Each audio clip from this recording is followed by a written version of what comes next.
Hi there, my name is Bianca Gonzalez and I'm Bullying Prevention Program Coordinator with AVI.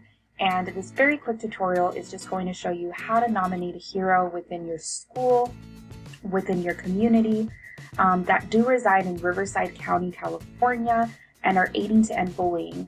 That's the main reason why we do give out these quarterly and yearly awards. And if you want any more information on who has received these awards, when you're on our website, please make sure to click on Hero Program, and then you can go ahead and take a look at those on our awards recognition page.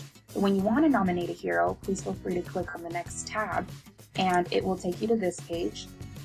Everything is listed on this top portion, so information on requirements, when to submit your nominations, who to nominate, and additional information. Please feel free to contact me if you have any comments or questions when it comes to completing this form. But yeah, as you scroll down, you will see just easy, simple questions to answer when it comes to your nomination. We want to go ahead and get all of their contact information as well as your contact information so we can reach out to both parties if they are a recipient of this award. So I hope this was helpful, and please feel free to nominate anybody that you feel is deserving of this award. We look forward to continuing in recognizing them and their exceptional efforts. Thank you.